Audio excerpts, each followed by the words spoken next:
Olá pessoal, chegamos a mais uma aula da Bhagavad Gita, aqui no capítulo 3, verso 29. A gente já está terminando esse capítulo. Se você tem alguma dúvida, tem alguma sugestão, escreve aqui no comentário do vídeo. A gente responde para você. Só uma ressalva, é importante que você venha assistindo às aulas sequencialmente e regularmente. Porque esse modelo de aula ele vai construindo conhecimento para o aluno, vai dando instrumentos para o aluno construir o conhecimento dentro dele ao longo do tempo, ao longo das aulas, ao longo das reflexões sobre as aulas e ao longo, é claro, da aplicação prática no dia a dia. Então, é muito importante que você tenha essa reflexão, que a aula não acabe no momento em que acaba o vídeo. A aula continua dentro de você. Você continua refletindo sobre o que foi falado. E aí, no seu dia a dia, você carrega aquilo que foi ouvido, carrega aquilo que você aprendeu em conceito, em teoria, e coloque na prática. Coloque na prática ali, fazendo pesar o conhecimento frente a uma ação que você responderia dentro de um modelo de ignorância. Ou seja, você sempre agiu de uma determinada maneira. Sempre quando aquela pessoa falava aquilo, você perdia a sua paz. Sempre quando aquela outra pessoa se comportava daquela maneira, você se sentia angustiado. Então você começa a trazer essas sensações, esses sentimentos, essas crenças que te fazem reagir dessa maneira para a luz do conhecimento. É assim, e unicamente assim, que você vai construir a ponte entre o tal do ideal e o real. Aquilo que é o que você é hoje e aquela pessoa melhor que você quer se transformar. Aquela mente mais preparada para se adequar, para entender melhor o conhecimento.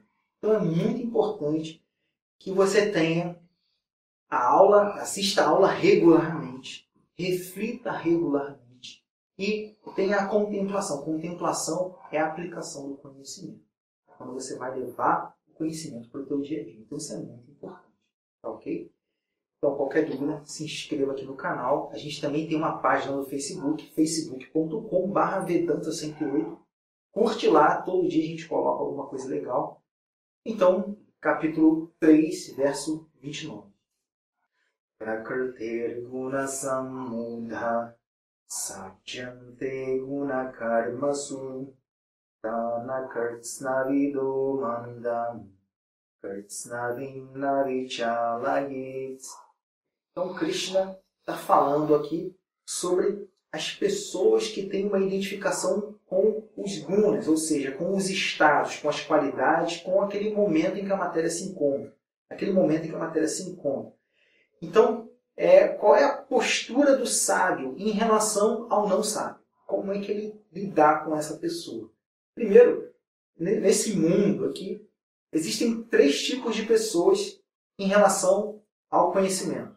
A primeira pessoa é aquela que é chamada de samsari. É aquele que não conhece a realidade de si mesmo, a realidade essencial de si mesmo. Tudo que ele conhece são os objetos do mundo e o seu desejo. Então a ação é o meio pelo qual o desejo é atendido através do fruto. Então a ação é a ponte entre o objeto do desejo e o desejo. Nada mais do que isso. Essas pessoas, então, estão vinculadas à ignorância do ser que já é completo. Essas pessoas não conhecem a própria essência. Então, conhecendo somente o mundo, é no mundo que eles vão deter toda a sua atenção, os seus esforços e vão projetar todos os seus planos. Então, esse é o samsara. Então, samsara quer dizer aquele que está dentro da roda do nascimento e morte. Aquele que nasce, aquele que se desenvolve, que tem subprodutos, que adoece, que envelhece e morre. E assim que ele morre, um novo corpo, com outras experiências ele vai adquirir. E assim que ele nasce, ele está fadado à morte. Assim que ele morre, ele está fadado ao nascimento. Esse é o chamado samsara. Existe um outro tipo de pessoa no mundo em relação ao conhecimento, que é o chamado yogi. É aquela pessoa que entendeu que o mundo é temporário. Ela entendeu que é algo além do corpo. Ela entendeu que a felicidade não reside como um atributo do objeto. Ele entendeu tudo isso, mas ele não tem ainda o reconhecimento. Então ele se detém em disciplinas de conhecimento, em disciplinas meditativas, em disciplinas alimentares, em vários tipos de austeridade, para que a mente consiga se capacitar a perceber isso. Então esse é o chamado yoga. Existe um outro tipo de pessoa no mundo que é a chamada sábia. É o chamado Rishi. É aquela pessoa que, mesmo estando no mundo, mesmo fazendo as ações, mesmo lidando com a presença e ausência dos objetos, mesmo passando por diversas experiências, reconhece que a paz está nela mesma. Reconhece que a felicidade está nela mesma. Então é essa pessoa que não tem problema em estar no mundo, não tem problema em lidar com o mundo, mas ao mesmo tempo que ele está no mundo, lidando com o mundo, ele não está preso ao mundo. Ele não está apegado a qualquer coisa que existe no mundo. Então esses três tipos de pessoas, em relação ao conhecimento, é que existem no mundo. Aquele que é o samsari, ou aquele que é o karmi, aquele que está detido nas ações, aquele que está apegado às ações, aquele que é o yogin, aquele que está saindo da ignorância para a iluminação, e aquele que já é o iluminado, aquele que é o sábio. Krishna vai falar nesse verso qual é o comportamento, qual é a atitude do sábio em relação ao ignorante. Primeiro ele descreve o ignorante, prakriti guna samudha sajante guna karma su, que as pessoas que são samudha, aqueles que são tolos, aqueles que são iludidos, eles sajante, então eles vão em direção a, ou então eles se apegam às ações que ocorrem nos gunas. O que a gente aprendeu nos versos passados? Que nesse mundo, esse mundo aqui, a matéria, ela é chamada de prakriti. E essa matéria, ela tem diversos estados. Ela é mutável, ela se encontra em 3 aspectos básicos que a gente viu no verso passado, nos versos passados: sattva, rajas, tamas, ou bondade, paixão, ignorância, equilíbrio, movimento, inércia. Então, são qualidades que Prakriti tem. Então, quando você ouvir a palavra guna, você entende a palavra guna como qualidade ou característica. Característica de quê? Da matéria. As pessoas que são ignorantes com relação à própria natureza, aquele que é chamado de samsara, aquele que é chamado de karmi, aquele que está detido na ação, eles se identificam com a matéria. Um exemplo é a identificação com o corpo. O corpo determina quem eu sou. Se eu estou identificado com a matéria corpo, significa que, junto com a identificação da matéria, eu me identifico também com as diferentes qualidades que essa matéria assume. Por exemplo, se eu tenho o excesso de peso, o corpo tem excesso de peso. Então a pessoa vai se identificar com o corpo e com a característica do corpo. Ele vai dizer: eu estou gordo, eu estou barrigudo. Agora, uma pessoa tem uma idade avançada. O corpo dela tem uma idade avançada. Então, começam a aparecer rugas, o cabelo começa a ficar branco, ela começa a ficar um pouco mais cansada. Então ela diz: eu estou ficando velho. Então, todos os movimentos do objeto corpo, que é Prakriti, que é matéria, ele se identifica. São objetos de identificação. Se o corpo é alto, eu sou alto. Se o corpo é baixo, eu sou baixo. Se o corpo é gordinho, eu sou gordinho. Se o corpo é magrinho, eu sou magrinho. Se a minha mente também é matéria, ela é Prakriti. E essa mente, ela passa por diferentes estados. Por exemplo, nessa semana, quantas vezes você ficou estressado? Quantas vezes você ficou feliz? Quantas vezes te deu alegria? Quantas vezes você experimentou paz? Quantas vezes você experimentou diversas sensações na sua mente? Saiba que cada sensação que você experimenta, cada pensamento que você tem, cada sentimento, cada emoção, está dentro de Sattva, Rajas e Tamas. Então, cada movimento da sua mente é tido por você como um tijolinho da palavra eu. Então, eu me identifico com a mente, me identifico também com todas as características da mente, com todos os movimentos da mente. Krishna está falando, então, que se essa pessoa se identifica com o Prakriti, especificamente com o corpo, ela vai se identificar com as mutabilidades do corpo, com as mutabilidades da mente, com as mutabilidades do intelecto.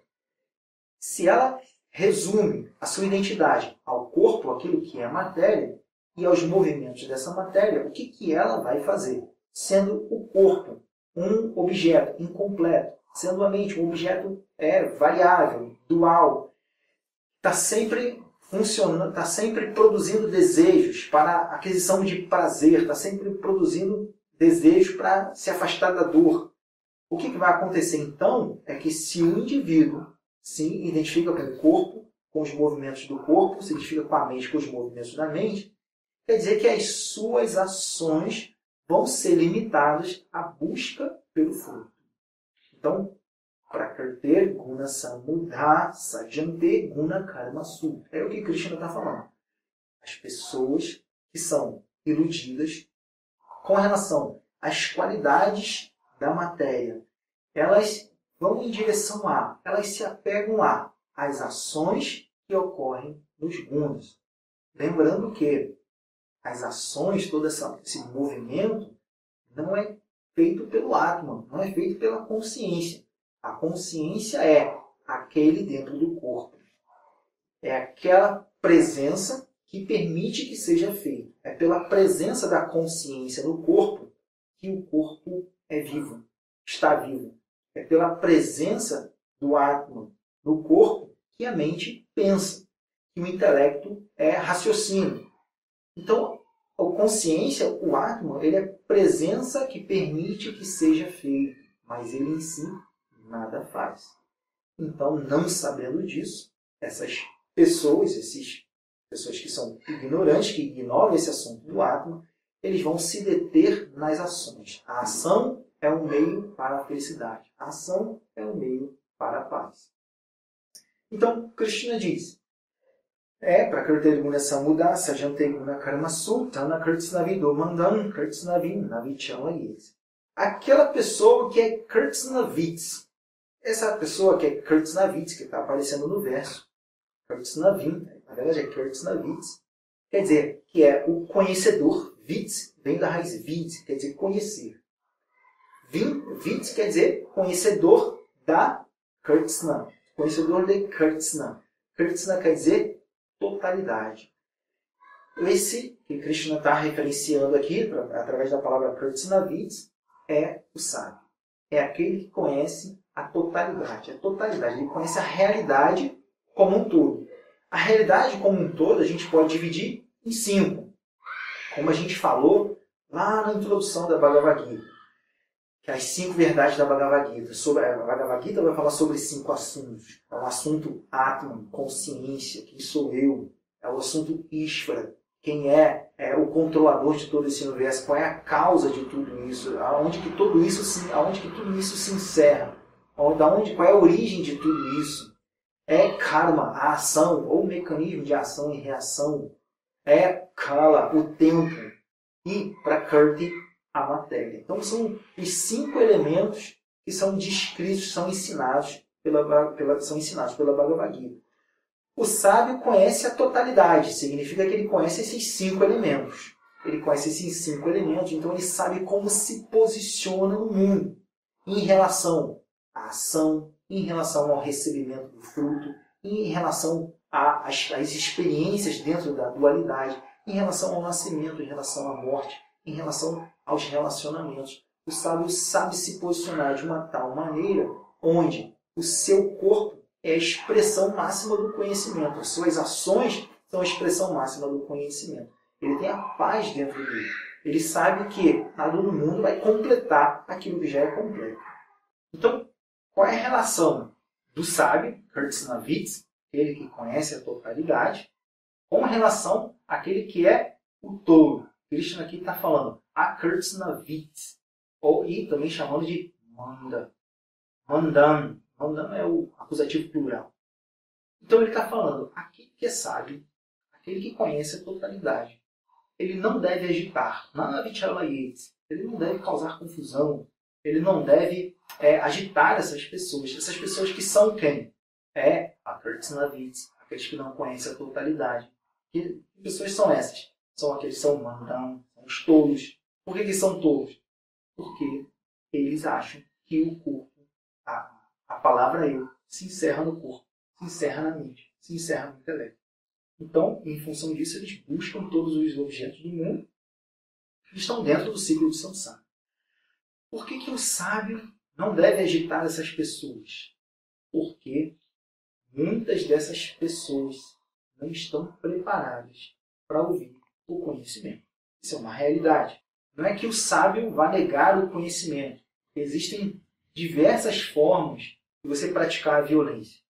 Uma das violências conhecidas e ditas por Srila Prabhupada, que é um grande mestre, que trouxe o conhecimento védico para o Ocidente, é que ele falou o seguinte: a pior violência, uma das maiores violências, é não levar esse conhecimento às pessoas. Mas, ao mesmo tempo, existe um outro tipo de violência, que é levar esse conhecimento às pessoas quando elas não querem, quando elas não estão preparadas para isso. Porque, às vezes, a pessoa já tem uma crença. E, normalmente, as crenças são carregadas de emoção, carregadas de sentimento. Então, essas pessoas têm as suas próprias crenças, elas têm as suas próprias limitações. E, de repente, você chega para ela com um conhecimento e você coloca de uma tal maneira que você agride a pessoa. Você não está respeitando a crença que ela tem. Isso é um grande problema, porque, apesar da verdade, a verdade pode ser comparada a um grande diamante. E um diamante ele é muito valioso. Mas, ainda que um diamante seja muito valioso, você não pode, se você quer oferecer um diamante para alguém, você não pode pegar o diamante e jogar na cara da pessoa, porque isso é uma violência. Então, o que você faz? Você vê se a pessoa está predisposta a receber aquele presente. Você escolhe um momento adequado e você coloca aquele diamante dentro de uma caixinha muito bem decorada e tudo. Da minha forma, você entrega uma joia. O diamante é uma joia. Então, você entrega aquilo para a pessoa com carinho. Agora, se você pega esse diamante e joga no rosto da pessoa, você vai machucar a pessoa. Aquilo que deveria ser um presente para ela se torna uma agressão. Isso porque, muitas vezes, uma pessoa tem conhecimento, mas não tem sabedoria. Ter o conhecimento é uma coisa. Eu sei o que é isso, eu sei o que é aquilo, eu sei como aquilo funciona. Mas sabedoria é ter o melhor uso do conhecimento. Sabedoria é a utilização do conhecimento com bom senso. É saber que não é para todo mundo. É saber que porque eu sei, isso não me faz melhor do que ninguém. E às vezes, algumas pessoas pegam esse conhecimento para afrontar a outra, para desafiar a outra, para questionar a crença de outra. Aí você pergunta, pode até ter conhecimento, mas não tem sabedoria. Esse conhecimento ele se torna, naquele que mal usa, que faz mau uso desse conhecimento, como um adorno para a sua vaidade. Então, ter conhecimento, ser dono do conhecimento, significa que não é que eu sei, é que eu sei e eu sei usar. Eu sei qual é o melhor momento. E eu sei se é momento para ser usado. Porque você não deve violentar as pessoas dizendo isso está errado, isso é aquilo, você é um samsara, você está preso nesse mundo, você é o ignorante com relação à sua própria natureza. Você acredita nisso, isso não serve, isso não te tira do mundo. Às vezes é tudo que a pessoa pode fazer.